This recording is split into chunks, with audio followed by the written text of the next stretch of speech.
Imagine you are the CEO of one of the most beloved companies on earth. Your brand is a household name. Your product is in nearly every childhood bedroom across the Western world. And yet, you are losing $1 million a day. That was the reality for Lego in 2003. The company was bleeding cash so fast that analysts predicted it had less than a year of liquidity left. The family behind the brick was staring into the abyss. But just over a decade later, Lego would not only survive, it would become the world's most valuable toy brand, worth more than Mattel and Hasbro combined. How did a company that literally printed money for decades almost vanish? And more importantly, what was the counterintuitive, ruthless strategy that pulled it back from the brink? To understand the fall, you have to understand the rise. Lego was founded in 1932 by Ole Kurt Christensen, a Danish carpenter in the tiny village of Billund. He started making wooden toys during the Great Depression because nobody was buying furniture. The name Lego comes from the Danish phrase leg godt, which means play well. And for decades, that's exactly what the company did. In 1949, they began producing a plastic brick that could interlock. It was good, but it wasn't great. The real breakthrough came in 1958 when Ole's son, Gottfred Kurt Christensen, patented the modern Lego brick with its clutch power, that precise, satisfying snap that holds two bricks together but still lets you pull them apart. This was the moat. For 50 years, that patent protected the company from competitors. But here's the thing about patents, they expire. When the patent ran out in the late 1980s, competitors like Mega Bloks entered the market with cheaper, compatible bricks. Lego's response? Panic. They didn't just fight back, they abandoned their core identity. They chased trends. They licensed Star Wars and Harry Potter, which was smart. But they also diversified into clothes, watches, video games, and even theme parks. By 2000, Lego had over 13,000 different elements in production. They were making everything from plastic palm trees to fully articulated action figures. Management had fallen in love with innovation for innovation's sake. They thought they were building an empire. In reality, they were building a maze. And they were lost in it. The result was a disaster of complexity. Each new plastic mold cost hundreds of thousands of dollars.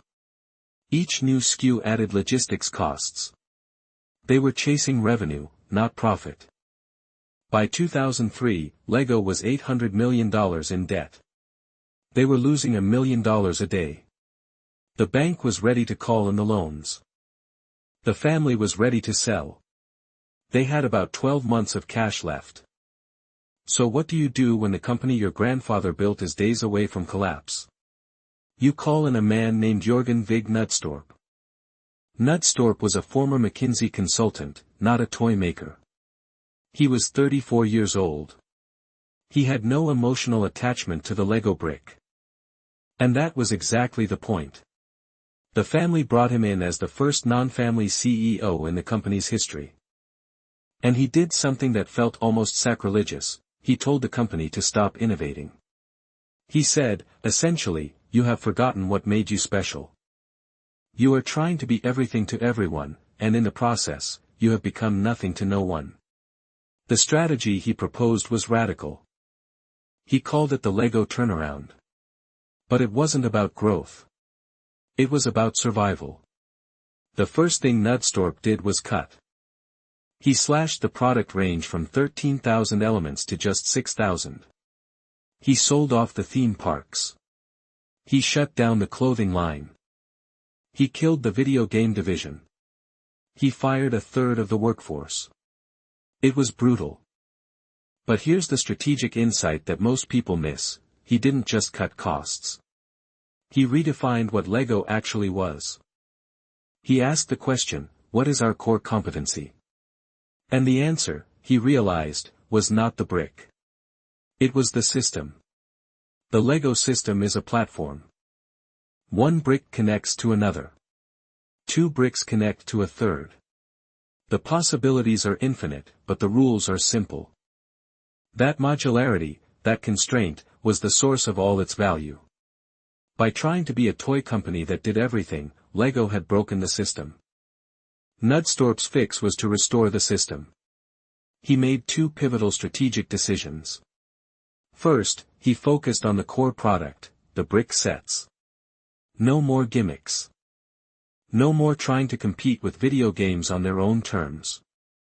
Second, he completely reorganized the supply chain. Lego had been manufacturing everything in Denmark, which was expensive. He moved production to low-cost countries. He centralized distribution. He cut the number of suppliers from 11,000 to 300. The result? By 2005, just 2 years later, Lego was profitable again. They went from losing $1 million a day to earning $1 million a day. But here's the twist, that was just the beginning. Knudstorp didn't just want to save the company. He wanted to dominate. Once the bleeding stopped, Knudstorp pivoted to offense. And this is where the strategy gets really interesting. He realized that the Lego brick had a hidden superpower that no other toy had. It was a physical platform for digital play. In the 2000s, every toy company was terrified of the digital revolution. Video games were eating the world. Board games were dying. Action figures were collecting dust. But Lego had something unique. The brick is tactile. It's creative. It's open-ended. And in a world of passive screen time, that active, hands-on creativity became a massive differentiator. But Knudstorp didn't just lean into that. He used it. He launched Lego Mindstorms, which let kids build programmable robots. He partnered with Hollywood on the Lego Movie, which wasn't just a commercial, it was a cultural event that reminded an entire generation why they loved the brick. He embraced digital without abandoning physical. He launched Lego Ideas, a crowdsourcing platform where fans could submit their own set designs. The winning designs got produced. This was genius. It turned the most passionate customers into unpaid R&D. It also created a feedback loop: the more engaged the community, the better the products. And the better the products, the more they sold. The numbers tell the story. In 2004, Lego's revenue was about $1 billion. By 2015, it was over $5 billion. In 2014, Lego overtook Mattel to become the world's largest toy company by revenue. By 2017, it was worth more than Mattel and Hasbro combined. That is not just a turnaround. That is a transformation.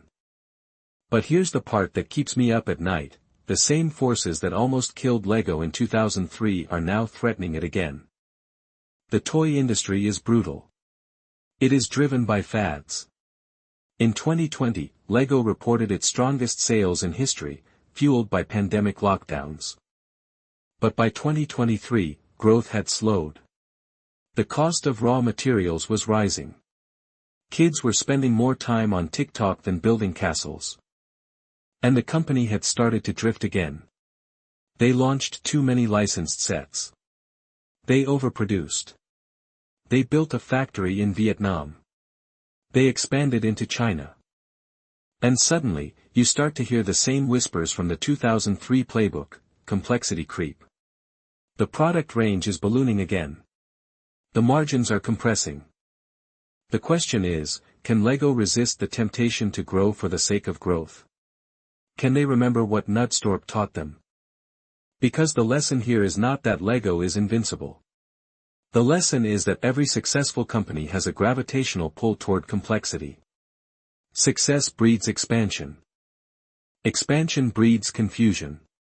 Confusion breeds failure. The only antidote is discipline. The discipline to say no. The discipline to stay focused on the one thing you do better than anyone else in the world. For Lego, that thing is the brick.